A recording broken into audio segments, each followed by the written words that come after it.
Como vamos con un poquito de retraso, me dicen de la organización que vamos a acabar a las 3 menos cuarto y que el horario de tarde empezará a las 4, ¿vale? Hemos tirado un poquito para atrás. Por no extendernos mucho, bueno, el burro por delante para que no se espante. Yo soy Alberto Aragón, soy el director médico asistencial de la Gerencia de Urgencia, Emergencia y Transporte Sanitario del SESCAM, ¿vale? El Servicio de Salud de Castilla-La Mancha. Muchísimas gracias a la organización por contar con nosotros.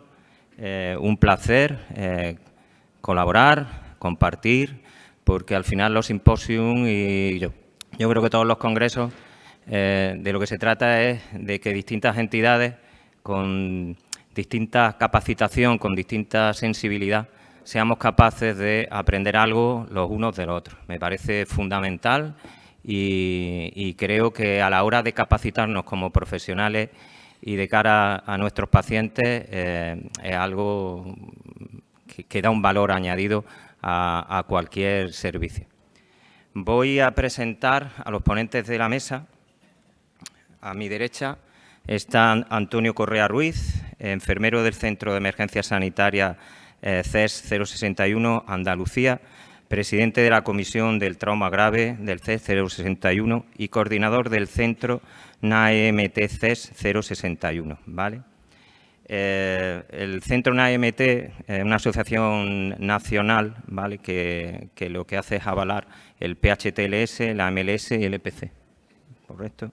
A mi izquierda, primero, Felipe Pareja, jefe de sección de cirugía de urgencias y trauma del Hospital Universitario Virgen del Rocío, coordinador nacional de la sección de cirugía de urgencias y trauma de la Asociación Española de Cirujanos, instructor de ATLS y DSTF, director de la sede del ATLS de Sevilla.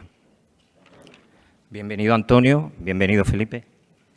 Y a mi segunda izquierda, Carolina Mudarra, médico adjunto de la UCI de Trauma y Emergencia del Hospital 12 de Octubre de Madrid, médico de la Coordinación de Trasplante del Hospital 12 de Octubre, instructor de cursos de trauma y simulación clínica, instructor de ITLS y PHTLS. Como veis, la mesa, el abordaje integral del shock hemorrágico en el trauma, vamos a hacer... Tocamos distintos ámbitos, ¿vale? Va a empezar la ponencia, va a empezar Antonio como prehospitalario y luego pasaremos a la parte más hospitalaria. Carolina nos va a hablar del REBOA, a lo mejor suscita alguna que otra polémica. Y a mí, dentro de la introducción, sí que me gustaría hablar de este abordaje integral por procesos que, dándole la razón ayer a Hervigio, comentaba que evidentemente no debemos ser tan simplistas como en esa primera intervención basarnos en el ABC o en el CABC. Tenemos que ir un poquito más allá y tenemos que implementar esa asistencia por procesos de forma de que se hagan varias cosas a la vez, sobre todo en ese primer abordaje en la calle. Creo que a estas alturas del simposio ya todos nos hemos dado cuenta y estaréis conmigo en que el tiempo es fundamental. El tiempo a la hora de asistir, el tiempo a la hora de tratar el trauma, la coagulación, de poner hemoderivados, de poner fluidos, de poner el tranexámico, el tiempo de evacuar, el tiempo de llegar a un hospital, no a cualquiera, al hospital idóneo, al hospital más idóneo donde se pueda hacer una primera reanimación, una cirugía, un control de daños. Eso es fundamental. Y a mí, como última reflexión, sí que me gustaría poner un punto de énfasis en esos pacientes, lo comentábamos antes en el tiempo que hemos estado ahí fuera, en esos pacientes con shock hemorrágico compensado. O sea, cuando nosotros tenemos un paciente con una hemorragia, con un trauma penetrante, con una extremidad catastrófica, parece que fácilmente lo identificamos. Pero ¿y ese otro tipo de paciente que ha sufrido un que ha sufrido un trauma que no sabemos identificar, que está haciendo un shock compensado y que luego se nos va.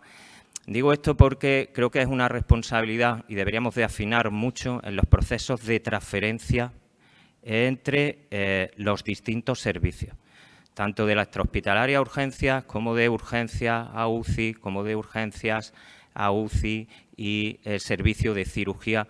Creo que es nuestra obligación y deberíamos de limar todo eso procesos, ¿vale? A nivel, yo soy prehospitalario, 24 años en una UCI móvil, y creo que el mecanismo lesional es algo que nosotros tenemos que transmitir y que a veces se nos olvida y la gente de las urgencias quizá no lo entiende. Ese coche que está destrozado, aunque el paciente venga relativamente bien. Antes los comentaba con ellos, yo tuve una experiencia que se me ocurría un día hacerle una foto y cuando estaba haciendo una transferencia se me ocurrió decirle, oye, mira la foto del coche. Y a partir de ahí todo fue OAIE. Entonces, creo que ese mecanismo lesional, aparte de los parámetros clínicos y fisiológicos, no se nos puede olvidar. Y no me quiero enrodar mucho más, que si no, no acabo. Así que un placer estar aquí con vosotros y comienza Antonio. Muchas gracias.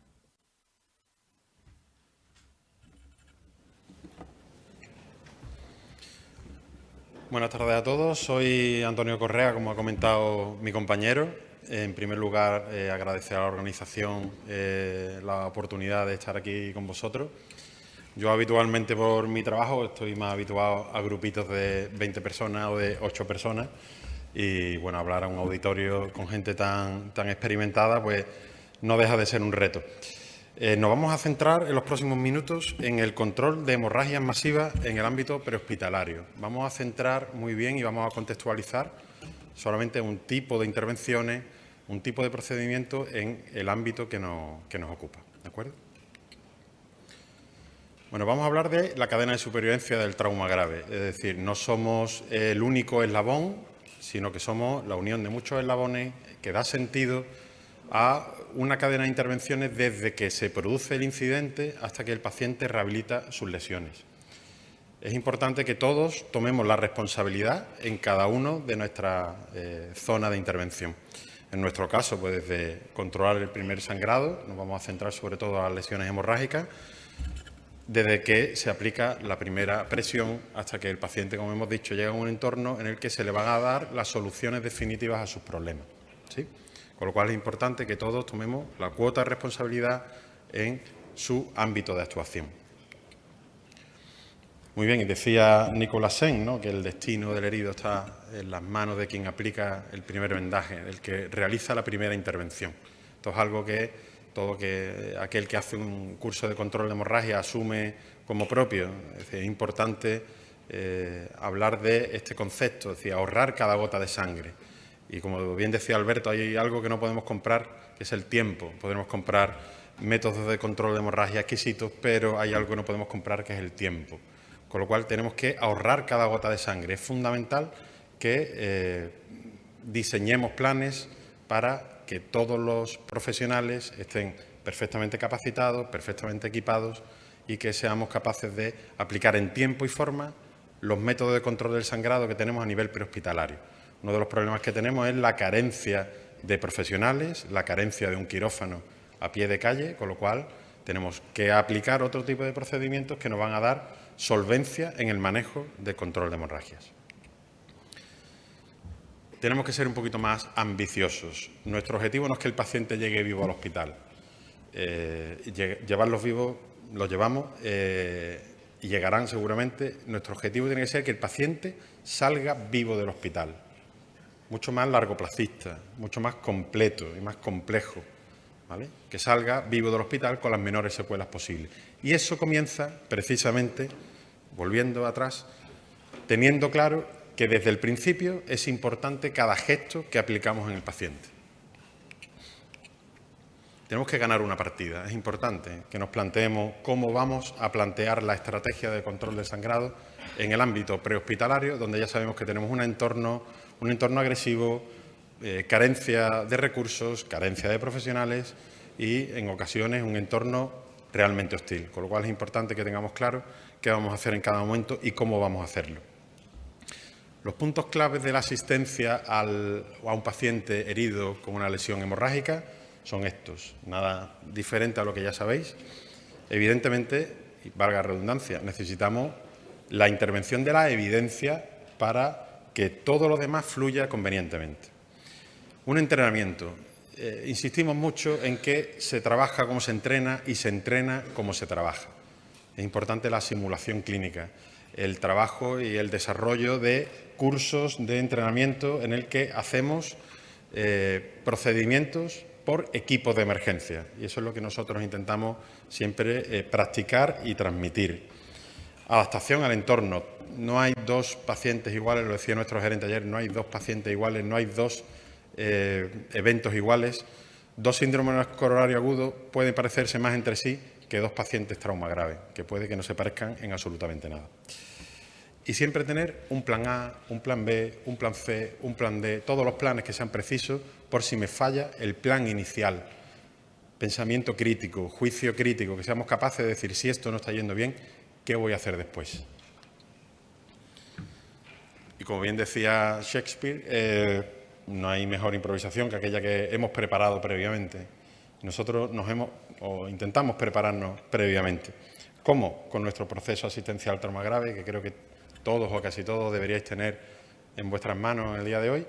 Y bueno, es una herramienta, una estrategia que en el Centro de Emergencia Sanitaria pensamos que es importante para que todos los profesionales involucrados tengamos una sistemática, una unidad de criterio y que hagamos las cosas basadas en evidencia. Bueno, centrando ya un poquito el tiro, nunca mejor dicho, pues vamos a hablar un poquito de qué es X y qué es C. Tenemos antiguamente nuestro ABCD clásico y hemos migrado después a un CABCD hasta que finalmente le metimos una X inicial que era mucho más sensata porque nos habla de una cosa diferente. Nos habla de un tipo de lesión hemorrágica concreta que manejamos de una forma concreta. Aquí vemos un diagrama en el que vamos a ver cómo podemos atajar distintos problemas con distintos elementos, con lo cual es imprescindible que nos manejemos bien con distintos materiales. Las hemorragias de X van a ser solamente aquellas en las que pongamos un torniquete o hagamos una técnica de empaquetado. Si el resto de lesiones hemorrágicas del paciente no son de X, serán de C, pero no de X. La X en el paciente trauma grave son aquellas que podemos abordar con un torniquete o con una técnica de empaquetado. Las hemorragias en C van a ser aquellas que tendrán una prioridad quirúrgica. Poco podemos hacer por una lesión penetrante a nivel torácico y a nivel abdominal, salvo unos cuidados iniciales, una identificación precoz, eso sí, el manejo del shock hemorrágico asociado a esa lesión y la evacuación precoz. Minimizar el tiempo en escena y anticipar a ese paciente a un entorno quirúrgico, que van a ser los que van a resolver este problema que hemos identificado en el paciente. Una lesión interna sobre la que sí podemos hacer algo, sospecharla e incluso evidenciarla, serán aquellas lesiones pélvicas por las que sí podemos hacer una estrategia de control a nivel prehospitalario. Bueno, vamos a bajar un poquito más el balón al suelo, vamos a ver un poquito más de qué estamos hablando. ¿Por qué es importante esto también? Porque muchas veces tenemos muy claro cuáles son los elementos de control de hemorragia en el ambiente prehospitalario, pero el paciente va a ir a un centro hospitalario en el que deben conocer muy bien por qué se ha hecho ese determinado procedimiento de control de hemorragia, insisto, en un entorno absolutamente hostil, no hablo solamente de entornos violentos, sino ámbitos de carencia, tanto de manos quirúrgicas como de otro tipo de intervención. ¿Ok? Con lo cual es interesante que todos conozcamos la parte prehospitalaria y la parte hospitalaria, qué elementos o qué estrategias podemos implementar en un paciente con una lesión hemorrágica, o bien en X o bien en C. Hablando un poquito de torniquetes de extremidades, nosotros hemos querido en nuestro proceso asistencial, y así lo tenéis recogido en el manual impreso que tenéis, cómo podemos abordar distintas hemorragias según donde estén localizadas, de una forma o de otra, para que el profesional que tiene esa lectura recuerde perfectamente y que sistematice y que meta en su ADN la forma más efectiva de controlar un sangrado según su localización. ¿Vale? No vamos a dar una clase, no es una clase de control de hemorragia, obviamente, sino presentaros cuál es un poco la estrategia de cómo deberíamos prepararnos para poder afrontar de forma efectiva a un paciente con una lesión hemorrágica en el ambiente prehospitalario. ¿Qué hago cuando no puedo poner un torniquete? Siempre decimos el mismo chiste, que el torniquete no lo voy a poner en el cuello, salvo que me haya peleado con mi jefe y tenga ganas de ponerle un torniquete en el cuello. Salvo eso, no tiene mayor indicación. Con lo cual, y ya que están aquí mis jefes presentes, pues vamos a obviar esa posibilidad. En todas aquellas lesiones hemorrágicas en las que anatómicamente no podemos colocar un torniquete, deberíamos hacer una técnica de empaquetado. Esto sería zona de cuello, con las consideraciones del aumento de presión en zonas que puedan afectar a la vía aérea, con lo cual es un condicionante importante, axilas e ingles. Es decir, en aquellas localizaciones anatómicas en las que no podemos poner torniquete, necesitamos una estrategia de control del sangrado diferente, empaquetado. La clave del empaquetado ya no es que tenga un tipo de hemostático u otro, sino es la presión con la que hago ese control del sangrado. Es innegociable la presión en esta estrategia, ¿sí? Podemos tener dos tipos fundamentales de hemostáticos, que son los que tenemos habitualmente en nuestro set de control de hemorragia, o bien kaolín, de origen mineral, un agente hemostático activador de cascada de coagulación, que estaría restringido su uso en pacientes que ya están hipotérmicos o pacientes con alteración en la coagulación, en las que no va a producir un perjuicio, pero sí una ausencia de beneficio, porque son pacientes con la coagulación comprometida. La otra opción pues sería el chitosan, de origen animal, como ya sabéis, que es un agente hemostático mucoadhesivo. Son dos formas diferentes de intentar garantizar el control de la lesión hemorrágica y, sobre todo, disminuir el tiempo de presión. ¿De acuerdo? ¿Cómo deberíamos afrontar? Bueno, pues hay cursos especializados de control de hemorragia y, como he insistido, no es una clase magistral, pero sí es importante que diferenciemos qué es presión directa. A veces que pongo un paño estéril, pongo una gasa estéril, pongo algún elemento encima de la herida, pero eso no es presión directa. Presión directa es cuando la estoy ejerciendo en el foco hemorrágico concreto. Y eso es diferente. Muchas veces cuando decimos como primer paso presión directa no es poner simplemente encima un apósito estéril. Probablemente podamos estar ocultando un problema. Lo que necesito es acceder al punto hemorrágico concreto. Y eso es lo realmente importante de la técnica de empaquetado. Intentar ejercer más presión extraluminal que intraluminal, que es la que el vaso tiene para sangrar, y ocupar el espacio que la sangre intenta ocupar. Tengo que rellenarla primero antes de que la ocupe la sangre. Y, por supuesto, utilizar los mejores métodos a nuestra disposición, en los que la evidencia nos marque también, y pues será un proceso de continuo cambio, pero bueno, con la evidencia actual y con las recomendaciones actuales, pues recomendamos que esta técnica de empaquetado se haga con agentes hemostáticos, ¿vale? Y posteriormente reforzar con un vendaje de emergencia, ¿vale? Podemos hacer un vendaje de emergencia con una venda compresiva tradicional, pero abogamos y apostamos por un tipo de vendaje que nos proporciona aumentos de presión, cambios de dirección, a un costo, a un precio muy reducido, con una versatilidad realmente impresionante. Los procedimientos, bueno, los tenéis descritos en vuestro vuestro manual de procesos, que queremos que sea también un poquito, bueno, un pequeño libro de cabecera, ¿vale? Que ya después cada uno en su servicio asistencial pues le dé el lustre y la utilidad que estime oportuna. Lo que sí queremos es que seamos capaces de aumentar el uso de un dispositivo que es muy sencillo, muy básico, pero es muy versátil. Y una capacidad absolutamente tremenda en el desarrollo del manejo de una hemorragia activa. Vamos a hablar ya brevemente, pocos minutos más os voy a cansar. Vamos a hablar del cinturón circunferencial pélvico, cinturón pélvico, faja pélvica, ¿vale? Un dispositivo que no nos gusta asimilar el cinturón pélvico con un dispositivo de inmovilización o de restricción de movilidad, porque es un dispositivo de control del sangrado. Es decir, nosotros en nuestras formaciones intentamos separar absolutamente este dispositivo de un taller o una estación de habilidad en la que se asimile con dispositivos de restricción de movilidad, porque nuestro objetivo es otro. Nuestro objetivo es el control del sangrado y ahí es donde tenemos que ser absolutamente rigurosos.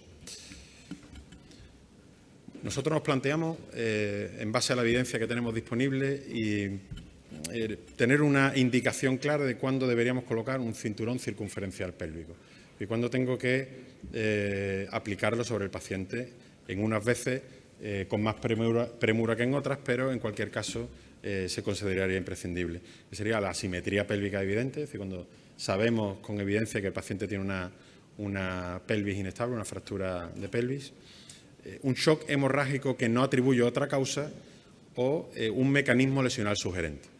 En cualquier caso, nosotros siempre intentamos que cada vez lo menos posible, si ya por mecanismo lesional deberíamos colocar un cinturón pélvico, no deberíamos abusar o no deberíamos manipular en exceso una pelvis, porque podemos convertir una pelvis controlada desde el punto de vista hemorrágico, aunque esté inestable desde el punto de vista óseo, podemos convertir esa pelvis en una pelvis también hemorrágica. Con lo cual, mucha cautela, y si no nos va a aportar nada hacer la exploración, porque muchas veces pelvis inestables que comprimimos en la calle no son evidentes en esa apertura, pero sí radiológicamente. Con lo cual, mucha cautela en la exploración de una pelvis que difícilmente nos va a aportar más que perjuicio, más que beneficio.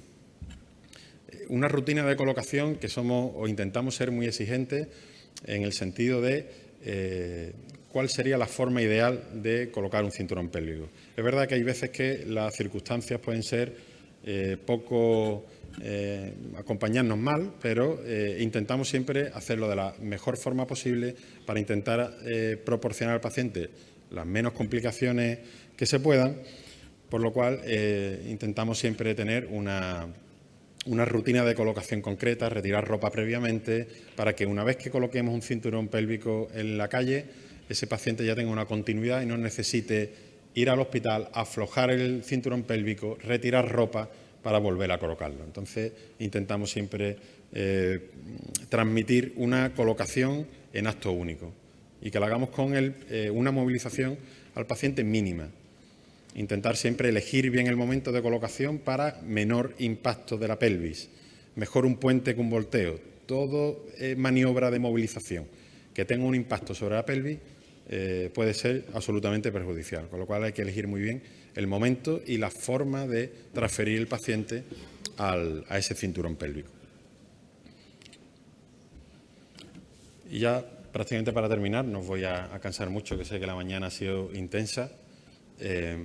Os voy a hacer dos reflexiones. Una, no tengo que hacer todo lo que sé, sino lo que el paciente necesita. Uno de los grandes errores es, llamemos, satisfacción de egos personales o pensar que todos los pacientes trauma grave, creo que ha sido objeto de debate durante todo el simposio, todos los pacientes trauma grave no necesitan que hagamos absolutamente todos los procedimientos, ¿vale? Hay que pensar muy bien en qué es lo que necesita el paciente y qué va a aumentar la supervivencia. Y como decíamos, mi objetivo no es que el paciente llegue vivo al hospital con todos los cacharritos puestos, sino que mi paciente salga vivo del hospital con las menores secuelas posibles.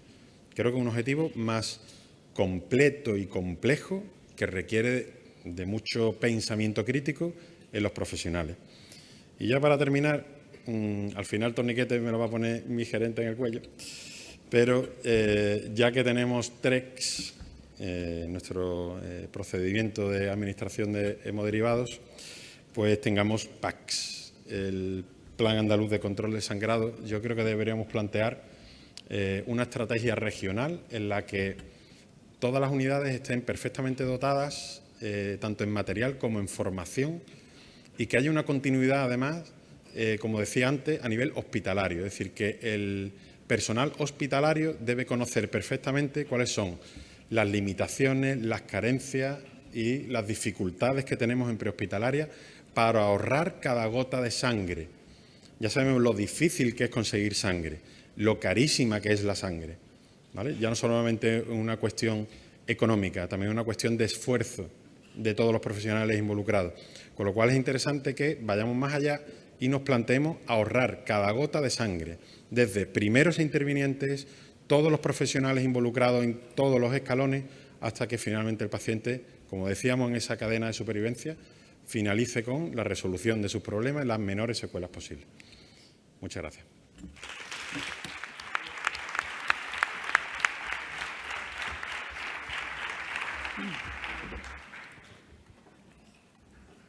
A continuación, Felipe Pareja. Fernando, ahí te han dejado la primera piedrecita. Aquí. Bueno, pues buenas tardes y en primer lugar agradecer al moderador su presentación y sobre todo agradecer a la organización, al Comité Científico y Comité Organizador por volverme a invitar a este simposium que, si no recuerdo mal, allá por 2011, 2012, creo que también participé en otro hotel que estaba más cerca del campo del Betis que este que está más cerca que del campo del Sevilla. Bueno, soy Felipe Pareja, cirujano general, y aprovecho también para agradecer que hayáis invitado a un cirujano general y que demos también nuestra visión de este tema tan importante como es la reanimación de control de daños. Y os voy a plantear 5 aspectos que desde el punto de vista nuestro quirúrgico pues creo que son absolutamente claves, ¿no? Y voy a empezar por la redefinición. Y es que la cirugía de control de daños ha sido algo que ya Raoy Baturi hace unos años pues nos dijo que era, como otros avances de la medicina, había sido descrito, olvidado, reinventado, ridiculizado y finalmente aceptado. Y es que esas estrategias de control de daño y abdomen abierto, cuando se empezaron a realizar, pues hizo que a muchos cirujanos los tildaran de locos por dejar esos abdómenes abiertos, y hablo de allá de los años 80. Pero si nos vamos a años muchísimo más recientes, a mí en mi propio hospital me han llegado a tildar un poco de loco cuando empecé hace ya más de 20 años a dejar los primeros abdómenes abiertos. El control de daños es un concepto que proviene de la Marina norteamericana y que consistía que cuando un barco sufría un ataque, generalmente, era fundamental mantener el barco a flote hasta poderlo llevar a puerto, de manera que incluso disponíamos, no sé si... No, me he equivocado. No funciona esto, parece. Bueno, incluso disponen de los llamados Damage Control Men, que son una serie de especies de cirujanos navales, por decirlo de alguna forma, que se dedican exclusivamente a mantener al barco a flote cuando se produce un ataque. Y de aquí, pues aplicándolo a los conceptos quirúrgicos, fue cuando Rotondo lo extrapola a la cirugía y plantea un nuevo tipo de estrategia, que se trata de una secuencia operatoria modificada, que no era la clásica que realizamos, en la cual vamos a aplicar un enfoque mucho más fisiológico que anatómicos. A los cirujanos lo que nos gusta es esto, hacer grandes cirugías, controlar la hemorragia, controlar la contaminación y además restaurar la anatomía. Pero muy pronto aprendimos que si restaurábamos la anatomía, el paciente probablemente no fuera a sobrevivir porque le íbamos a asestar un segundo golpe, aparte del trauma que ya traía. Y normalmente este segundo golpe incluso iba a tener mayor impacto en su vida que el primero del trauma. De manera que comprendimos que no podíamos realizar esta cirugía completa que tanto nos gustaba en este tipo de pacientes.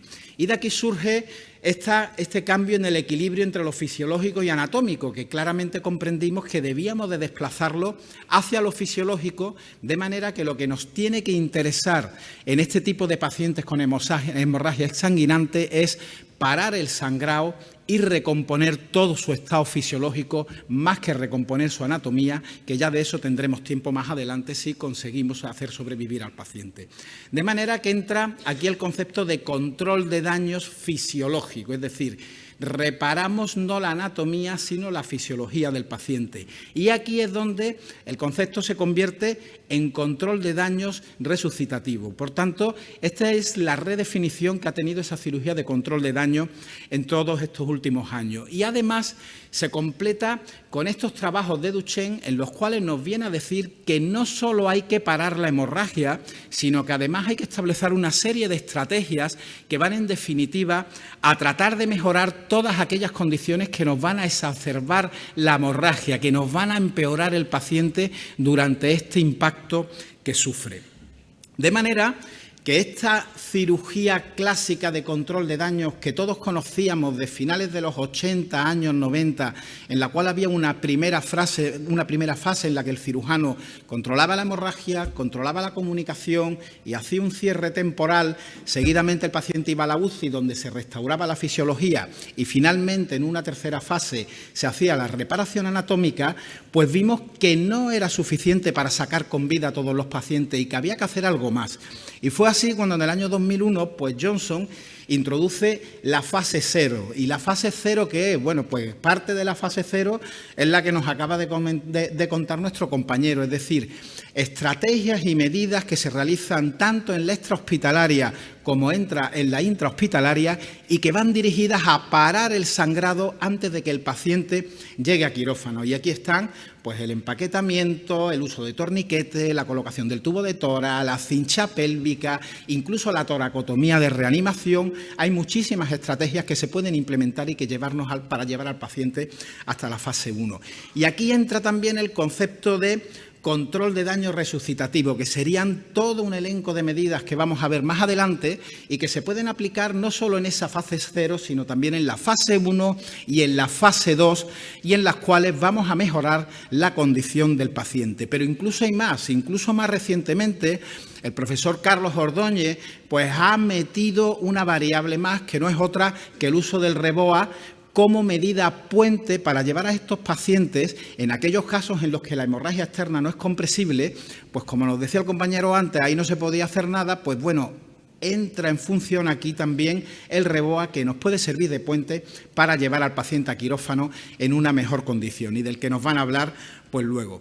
De manera que lo que tenemos que hacer es parar la hemorragia, pero parar la hemorragia no solo con un control quirúrgico, ya sea prehospitalario, hospitalario en fase 0, 1 o 2, sino que además tenemos que parar también la hemorragia por una serie de medidas desde el punto de vista médico y de otro tipo de punto de vista, que son las que nos van a llevar a completar la estrategia del parar la hemorragia que hacemos los cirujanos y que no es otro que el control médico de la hemorragia. Entramos también en un nuevo criterio fisiológico que ha aparecido, ¿no? Hasta ahora hablábamos de la triada mortal que consistía en la acidosis, la hipotermia y la coagulopatía. Y fijaros que pongo a conciencia solo coagulopatía. Recientemente se ha introducido un cuarto elemento en la ecuación, que no es otro que la hipocalcemia, y la enorme importancia que tiene también la hipocalcemia a la hora de derivar en un éxitus de este paciente. De manera que lo que hasta ahora era un triángulo mortal, pues se ha convertido en una tetrada mortal o en un rombo de la muerte, como puedes ver ahí. Y además la coagulopatía es el factor más importante que va a matar a estos pacientes. Y fijaros que además ahora ya no la llamamos como coagulopatía, sino que la llamamos coagulopatía inducida por trauma, porque tiene una serie de condicionantes que la hacen muy distinta a las coagulopatías genéricas que entendemos en otro tipo de pacientes. Y entramos aquí precisamente en lo que es la coagulopatía inducida por trauma. La coagulopatía inducida por trauma tenemos que saber que va a estar presente en aproximadamente un tercio de los pacientes con un trauma grave, va a estar presente en prácticamente la mitad de los pacientes que tienen un ISS muy elevado por encima de 45, pero es que además va a estar prácticamente presente en la casi totalidad de los pacientes que van a tener un trauma craneal grave que suele acompañar a este tipo de hemorragias ensanguinantes. Y fijaros que la coagulopatía inducida por trauma está provocada por el trauma en sí, que provoca a su vez la hemorragia, que provoca a su vez el shock, y cada uno de esos tres elementos, el trauma, la hemorragia y el shock, por distintos mecanismos, algunos de ellos combinados, cada uno de ellos va a provocar distintos tipos de coagulopatía, de manera que nos vamos a encontrar hasta 6 tipos de coagulopatía inducida por trauma, que no van a aparecer todas en todos los pacientes, ni todos los pacientes van a tener el mismo tipo de coagulopatía. Pero esto es enormemente interesante porque el conocer estos tipos de coagulopatía inducida por trauma, hay una buena noticia, y es que gracias a las pruebas viscoelásticas, como el Rotem, por ejemplo, vamos a ser capaces de identificar, evaluar, medir de manera específica qué coagulopatía o coagulopatías va a tener nuestro paciente y, lo que es mejor, en base a ese ROTEM vamos a ser capaces de saber qué es lo que necesita de manera personalizada ese paciente que vamos a llevar al quirófano. Y esto supone pues un cambio totalmente radical respecto a la coagulopatía genérica que anteriormente teníamos entendida en estos pacientes. Fijaros, esto es un caso clínico que no es mío, es del profesor Otolino, venezolano que trabaja en Chile, en el cual tiene aquí pues un paciente que sufre una hemorragia masiva a nivel femoral por una herida por arma de fuego, controla la hemorragia primero con un packing, posteriormente le hacen un shunt, y fijaros el ROTEM que tiene absolutamente catastrófico y que está indicando prácticamente que este paciente va a morir. Sin embargo, tras una reanimación intensiva y tras aplicar una reanimación con parámetros guiados por el ROTEM, pues en un tiempo relativamente corto somos capaces de llevar al paciente a aquella situación en la que el ROTEM está prácticamente normalizado y podemos hacer la reparación anatómica ya con un bypass. ¿Y qué importancia tiene esto? Bueno, pues tiene la importancia de que nos va a optimizar los tiempos, nos va a decir cuándo podemos llegar a esa tercera fase de reparación quirúrgica definitiva. Por tanto, nos dice en qué momento podemos dejar ya la reanimación y llevar al paciente otra vez a quirófano para hacer la reparación final. Un cuarto elemento que quiero mostraros es lo que sería el tratamiento estratégico de la hemorragia, que fue descrito, como dije antes, por Duchenne. Duchenne nos dice que se deben de establecer una serie de medidas que vayan dirigidas a todo aquello que exacerba la hemorragia.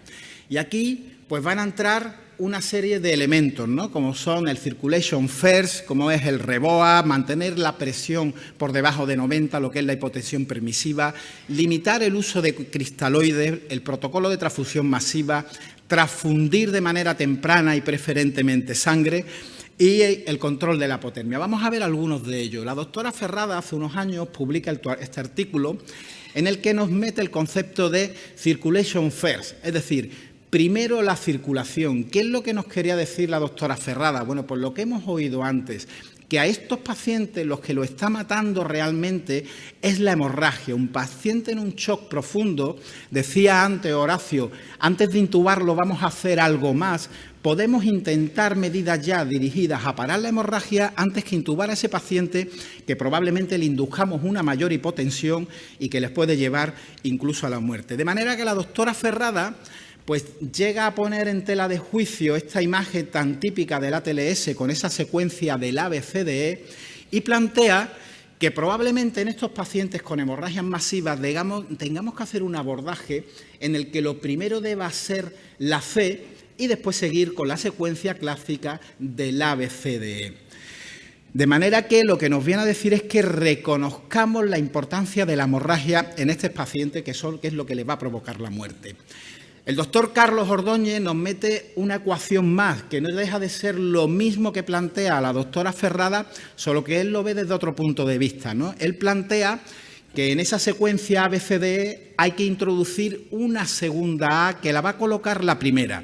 Esa primera A se trata no de la vía aérea, sino del acceso vascular. Un acceso vascular no solo venoso, sino también arterial. Un acceso arterial que nos va a permitir la introducción de un REBOA y que nos va a permitir intentar mejorar la condición del paciente para tapar hemorragias no compresibles y que nos permita llevar al paciente a quirófano en una mejor condición.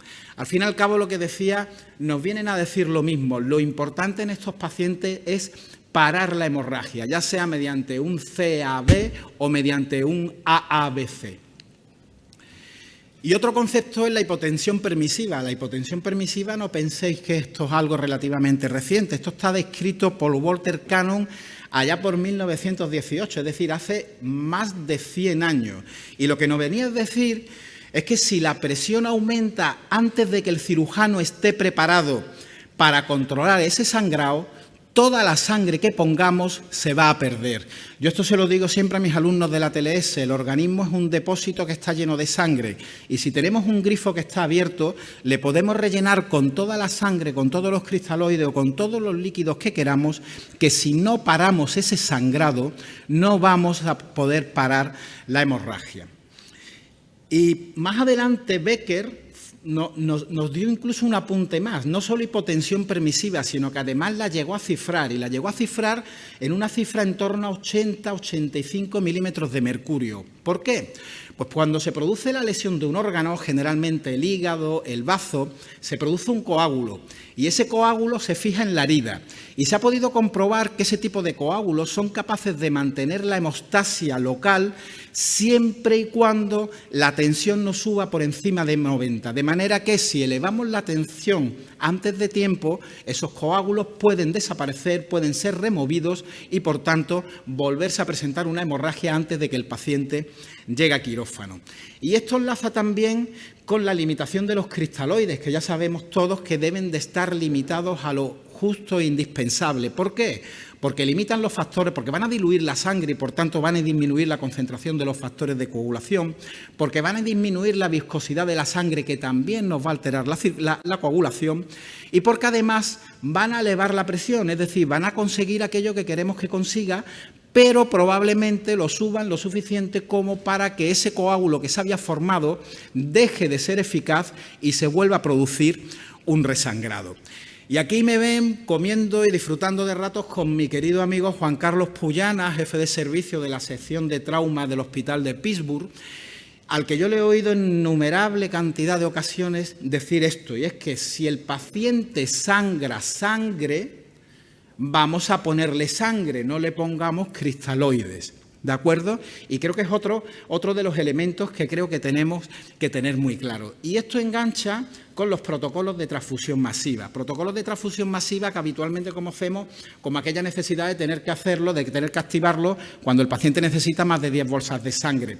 Realmente lo importante del protocolo de transfusión masiva es que seamos conscientes de que tenemos que disponer de manera inmediata de 2 bolsas de sangre sin tipar y sin cruzar del grupo 0 para administrarlo de manera inmediata a estos pacientes que nos llegan en situación de choque hemorrágico. Y a partir de ahí, transfundir no solo glóbulos rojos, sino también crioprecipitados, plaquetas y plasma fresco congelado, en proporción 1:1:1. Y si hacemos esto de esta manera, realmente lo que estaremos haciendo es transfundir sangre total. Y aquí os meto otro concepto que es la importancia de la transfusión de la sangre total y de la importancia de incluir en los quirófanos de emergencia de los cell savers, los recuperadores de sangre que nos permiten volver a infundir la sangre que el paciente pierde y mejorar así la condición del mismo de manera absolutamente inmediata. ¿Cuándo vamos a aplicar el protocolo de transfusión masiva? Bueno, hay una serie de scores que nos van a ayudar a ello. Por ejemplo, este del ABC, cuando un paciente tiene una herida por arma penetrante, taquicardia por encima de 20, presión por debajo de 90 o un FAS positivo, si cumple 2 criterios, tendrá más de un 75% de probabilidades de necesitar un PTM. Sin embargo, lo más importante es el valor predictivo negativo que tiene, y es que si solo cumple un criterio, casi excepcionalmente va a ser necesario plantear a este paciente un protocolo de transfusión masiva. Tenemos también el Traumatic Bleeding Severity Score, que es otro score que lo tenemos disponible en aplicaciones para móviles, en el cual se evalúa la edad, la presión, el FAS positivo, la fractura de pelvis y el lactato.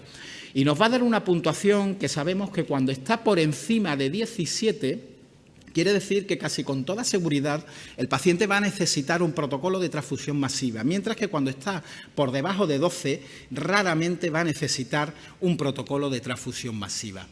Y aquí entro ya en el último punto, que es la evaluación óptima de las estrategias. Es decir, no basta con hacer todo esto, sino que además tenemos que evaluar cuál es su efecto en el paciente. Y clásicamente lo hemos evaluado siempre utilizando parámetros hemodinámicos, la tensión, la frecuencia, la saturación. Pues bien, nada de esto sirve porque todo nos va a llegar con bastante retraso. Es como los partidos de fútbol que se ven en Internet, que van 2-3 minutos de retraso.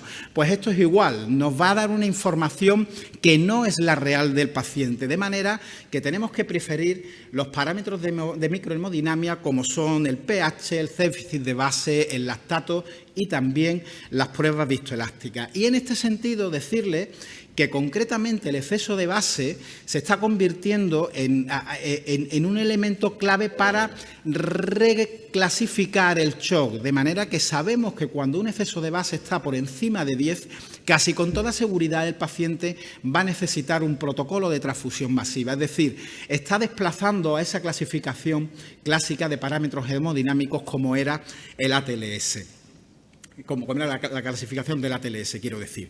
Por tanto, nos debemos de quedar con una cirugía de control de daño, que no es otra cosa que esa secuencia operatoria modificada descrita por Rotondo, y avanzar a ese control de daño resucitativo en el que, además de lo anterior, pues se incluyen nuevos elementos de manejo estratégico de todas aquellas causas que van a provocar mayor hemorragia. De manera que controlamos la hemorragia, por un lado, con la cirugía de control de daños y controlamos la coagulopatía y la perfusión con el control de daño resucitativo.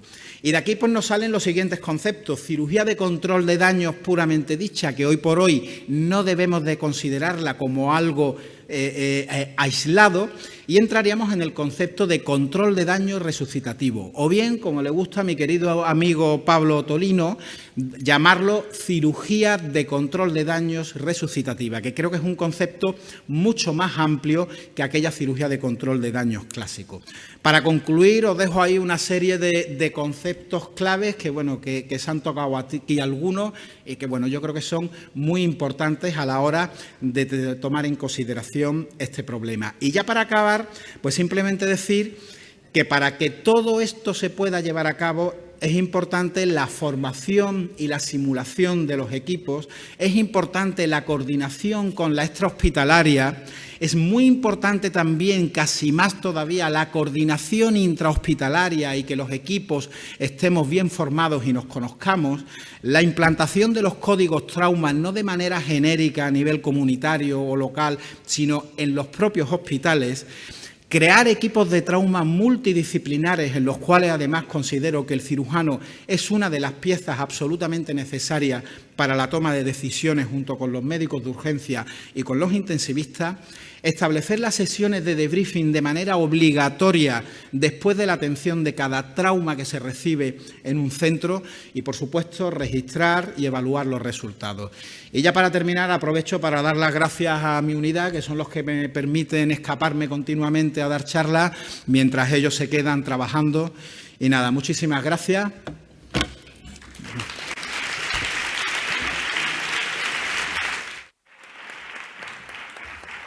A continuación tiene la palabra Carolina Mudarra, que nos va a hablar del REBOA.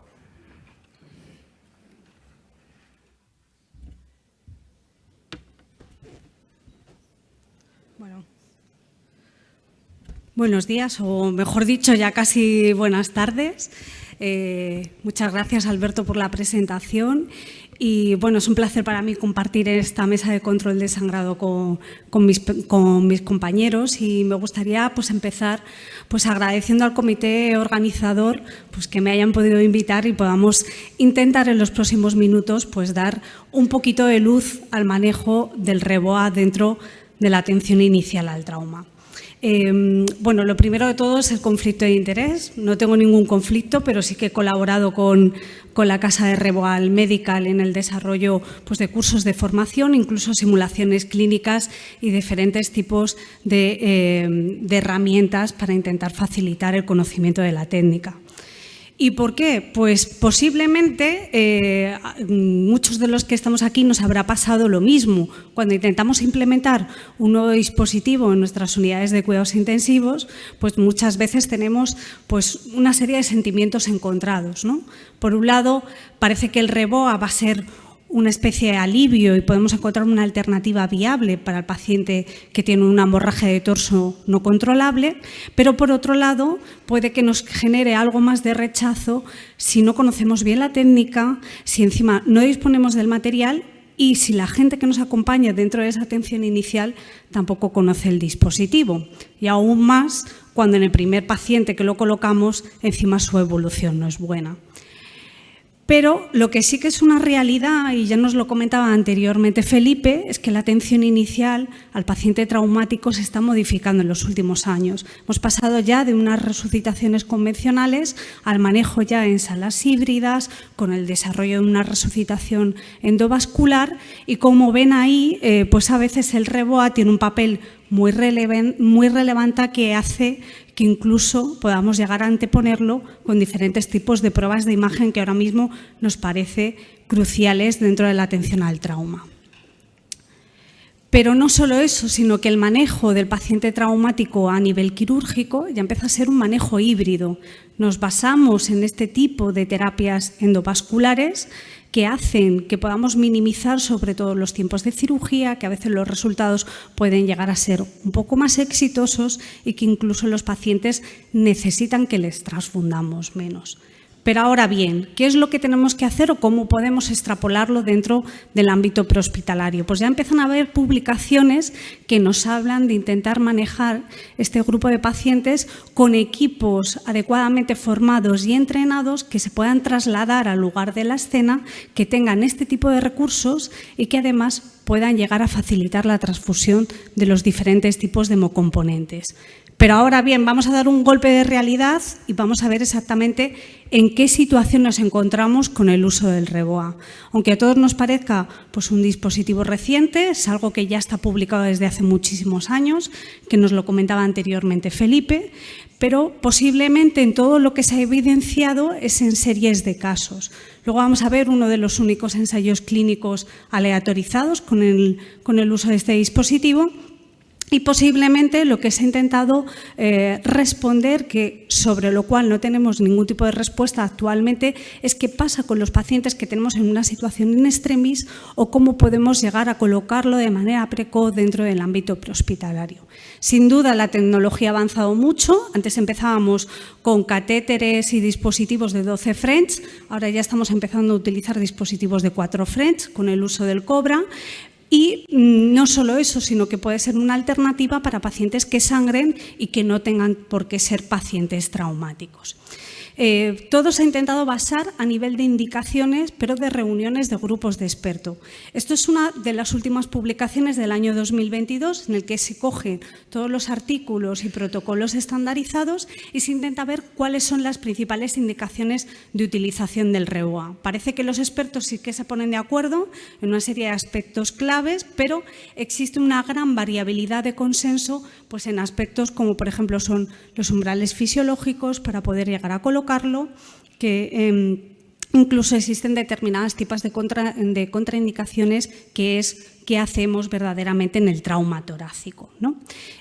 Con respecto a esto, pues se publicó este estudio Delphi este mismo año en el Journal of Trauma, en el que se centraba solo exclusivamente a nivel del ámbito prehospitalario y marcan 5 principales ítems.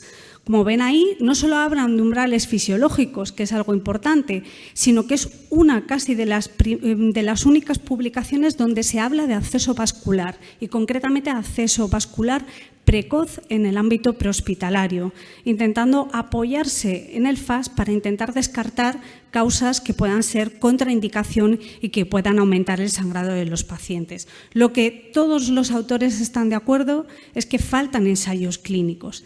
Y cuando hablamos de ensayos clínicos, pues posiblemente a través de la publicación del año pasado en JAMA haya supuesto un punto de inflexión. De hecho, hay algunos autores, como por ejemplo Demetriades, que elimina prácticamente el REBOA de la ecuación. Esto proviene del único ensayo clínico con respecto al REBOA, que es el REBOA Trial.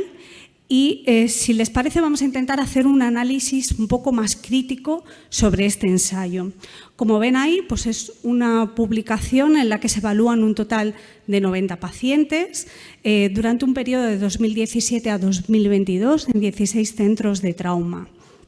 No solo eso, sino que hacen una aleatorización 1-1, es decir, aleatorizan a pacientes hacia uso de REBOA junto a manejo convencional a frente a pacientes que solo se utilizan, en este caso se utilizan terapias convencionales. Se hace un análisis bayesiano y ellos obtienen pues, una odds ratio con una mayor tendencia hacia el uso de las terapias convencionales y de hecho tienen que interrumpir el estudio porque parece que existe una mayor mortalidad en los pacientes en los que se utiliza el REBOA.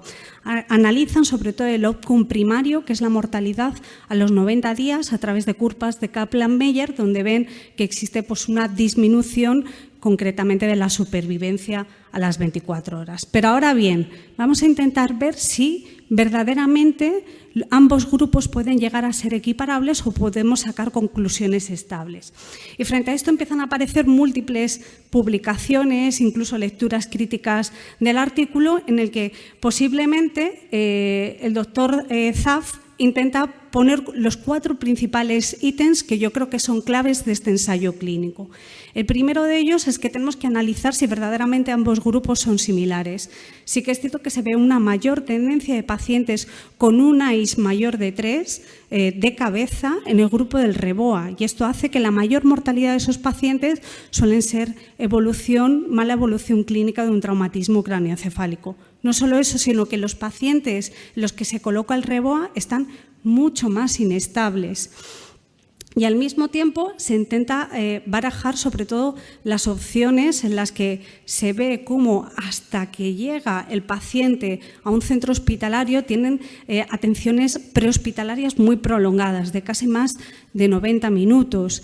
El tiempo de randomización a nivel del grupo del REBOA es mucho mayor y encima los tiempos hasta que se coloca el dispositivo son más allá de 30 minutos. Esto lo que nos dice es que posiblemente durante ese periodo de 5 años ha habido centros que han participado pero que tenían poca formación y habilidades clínicas con la colocación del mismo.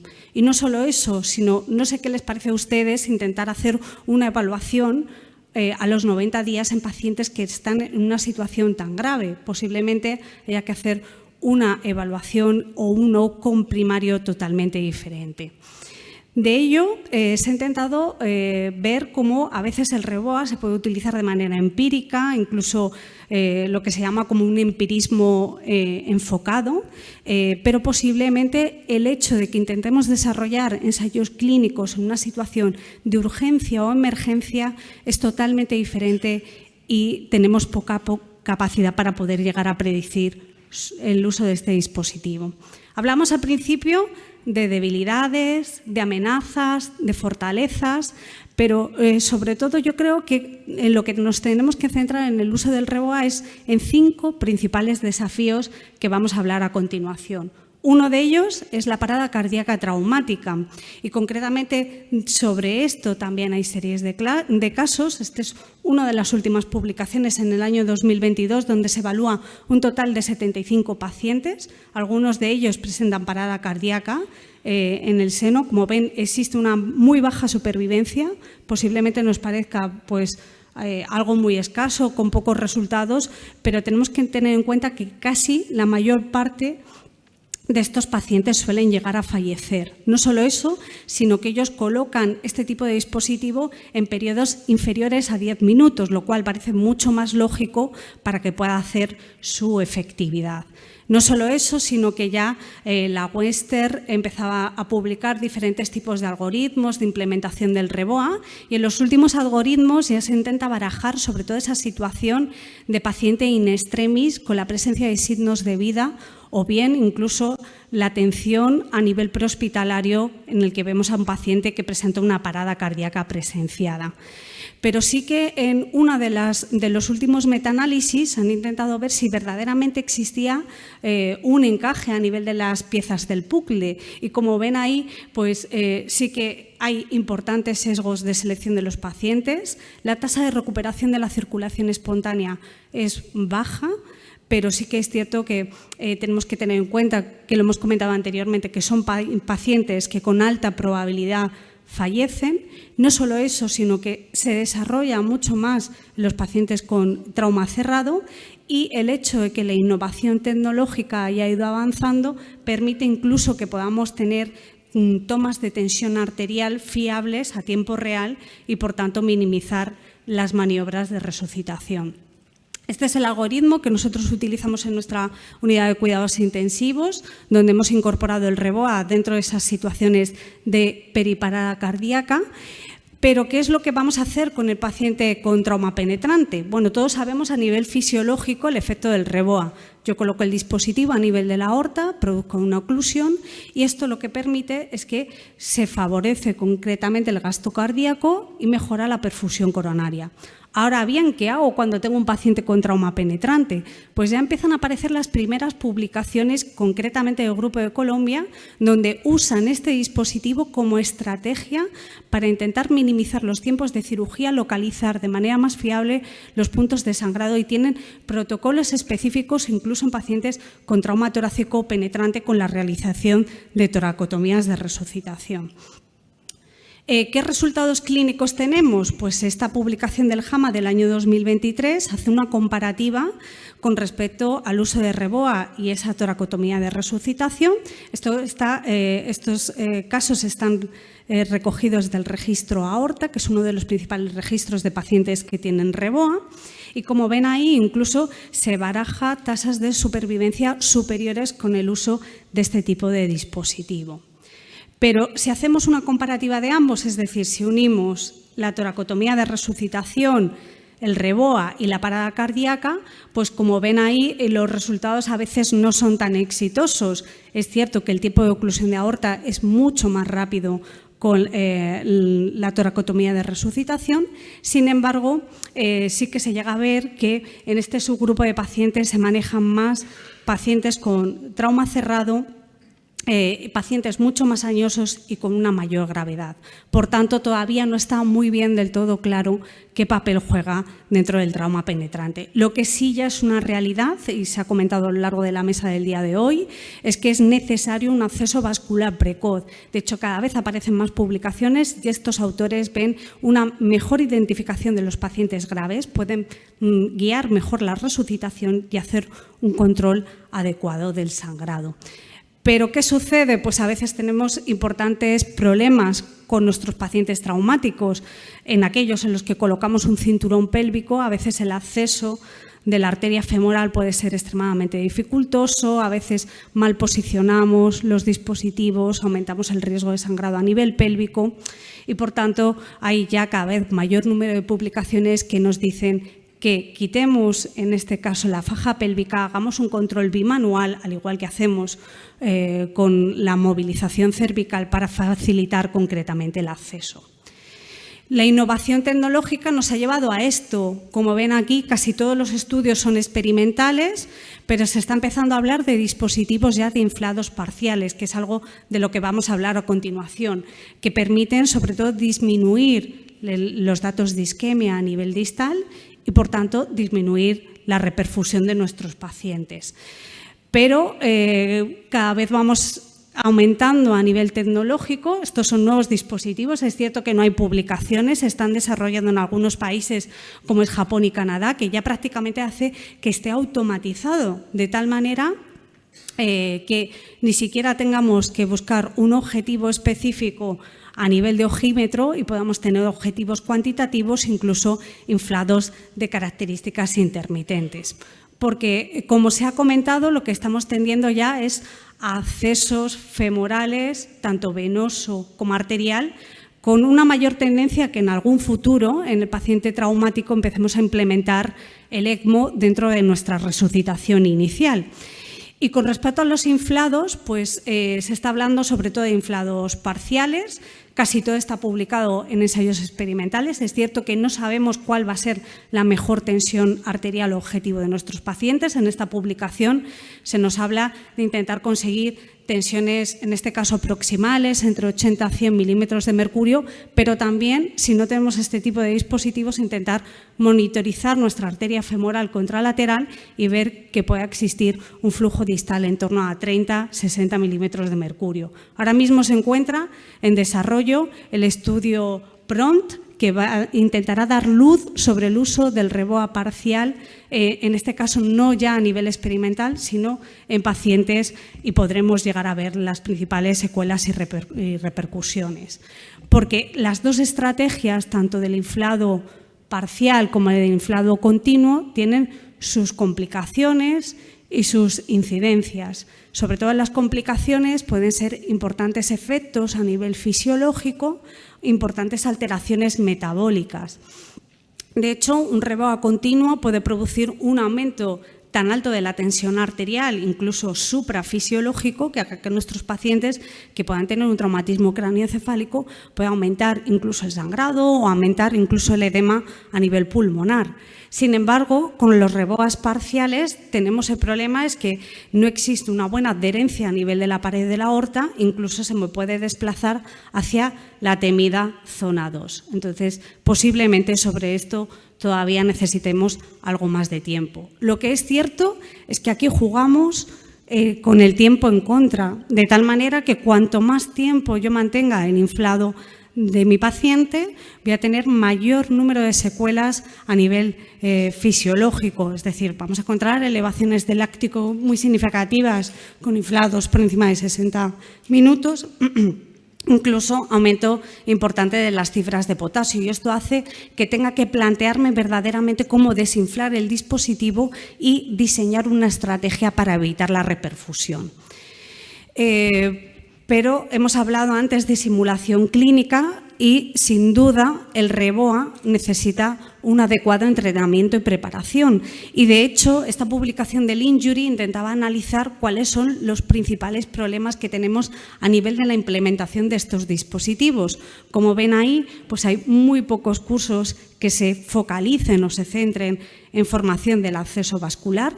Casi todos se centran en intentar conseguir la rapidez de colocación del dispositivo, pero sí que es cierto que nos tenemos que centrar en que el proceso tenga una calidad lo suficientemente efectiva.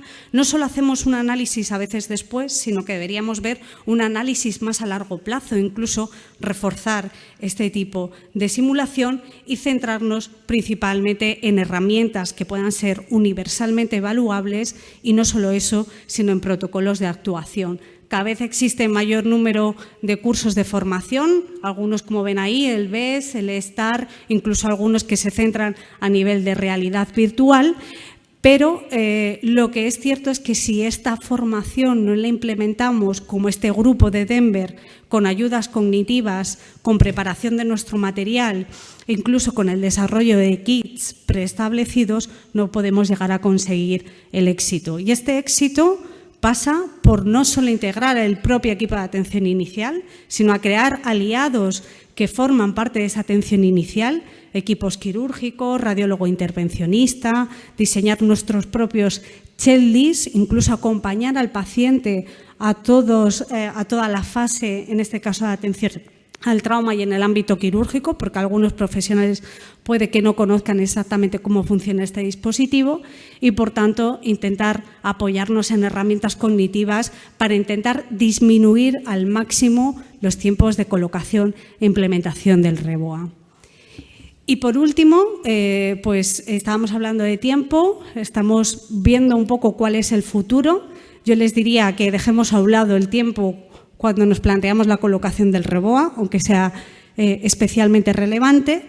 Y el otro día, pues viendo un poco el título de la charla de desafíos, amenazas, fortalezas, pues decidí poner un punto a nivel de oportunidades a través de un análisis DAFO que posiblemente nos lo pueda dar el REBOA a través de posibles publicaciones futuras, como es en este caso el uso del REBOA en la parada cardíaca médica a través del ensayo clínico REBOA-RES, que esperemos que tengamos pronto resultados, o incluso su implementación en paciente que pueda estar sangrando y que no sea específicamente traumático. Muchas gracias.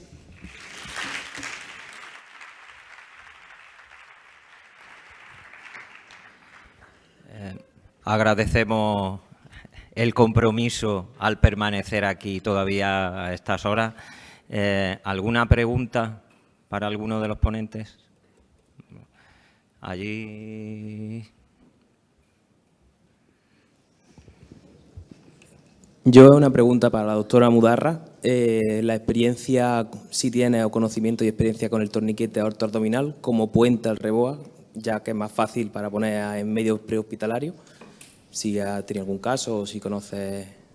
Y también implico a Alberto Aragón, porque sé que en el SESCAN, en los helicópteros del SESCAN, se lleva ese tipo de dispositivos, si conocéis algo y las experiencias que tenéis. Bueno, a ver, nosotros tenemos el torniquete de compresión aórtico. La verdad que pues la verdad no lo utilizamos específicamente como puente al REBOA en nuestra propia experiencia, probablemente porque el ámbito en el que nos desarrollamos es un poco más diferente. Y sí que es cierto que puede ser una buena alternativa para pacientes que se pueda manejar dentro del ámbito prehospitalario, en el que como clínicos a lo mejor no tengamos las habilidades o competencias para un acceso femoral precoz, siempre y cuando sospechemos que el sangrado sea procedente de la pelvis y por tanto lo podamos colocar o pueda ser equiparable a un REBOA en zona 3. O sea que sí que puede existir como alternativa, pero es cierto que nosotros cuando tenemos algún paciente en una situación así no nos planteamos colocar el dispositivo, porque pensamos que consumimos mucho más tiempo que colocando directamente, en este caso, el REBOA. Nosotros ahora mismo en la prehospitalaria con el helicóptero llevamos el cinturón pélvico y ahora mismo no nos planteamos otro tipo de intervención. No sé si...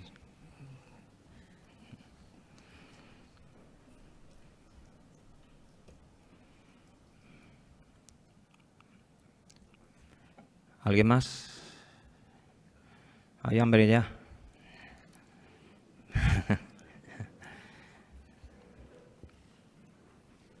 A mí sí me gustaría hacer una pregunta.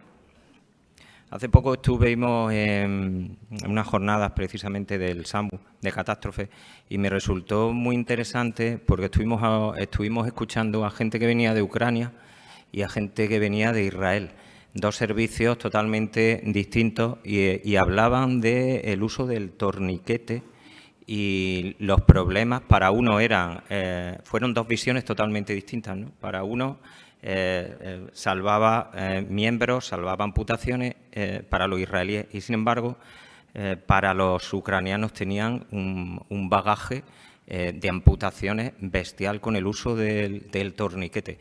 Gente más especializada en un lado y en otro, había distintos factores. Y a mí me gustaría saber, trasladar esa preguntita a nivel de cirugía vuestro, cuando llevamos gente con un torniquete, ¿qué experiencia hay aquí? Si se puede extrapolar, que no es extrapolable, evidentemente. A ver, a mí personalmente pacientes con torniquetes nos llegan poco porque soy cirujano general y generalmente nosotros pues entramos en el manejo del trauma abdominal sobre todo. Pero bueno, soy instructor también del curso Stop the Bleed y bueno, el manejo del torniquete bien manejado y con una resolución en tiempo, desde luego sí que es eficaz. Yo no sé de qué coronas estamos hablando, tanto en Ucrania como en Israel, pero entiendo que los equipos de emergencia de Israel tienen dotaciones mejores que las que tengan los de Ucrania y entiendo, porque claro, el torniquete hay que retirarlo cuanto antes, y entiendo que probablemente lo que influya ahí sea el tiempo de la capacidad resolutiva en Israel, que sin duda tiene un sistema sanitario muchísimo más avanzado que el que tiene Ucrania. Y creo que además distancia, estoy ahora mismo pensando en el mapa, estamos hablando de una guerrilla que es muy urbana frente a la de Ucrania, que es más en un campo abierto, y entiendo que ese torniquete pues puede que esté más de 6 horas, con una precariedad en el transporte, muchas más dificultades. Entiendo que pueden ir por ahí los tiros. Ambos servicios los mantenían muchas horas porque, claro, hablabas de muchísimos heridos y había que dejarlos un poco en stand-by e ir priorizando, ¿no? Entonces había... claro, a nosotros nos dicen que has tenido a 8 horas un tío con un torniquete y aquí se te ponen los pelos de punta. Y allí es como lo habitual. El tema es quién supervisa, cómo se pone, qué tipo de torniquete. Yo creo que hay muchas variables. Yo sé que aquí es más complicado y no sé si la pregunta ha sido oportuna, pero he aprovechado ya que os tengo aquí por si hay alguien que quisiera, una curiosidad mía. ¿Alguien más? ¿Nos vamos a comer entonces? Digo, damos por finalizada la mesa. Muchísimas gracias por la asistencia y hasta dentro de un ratito. Gracias.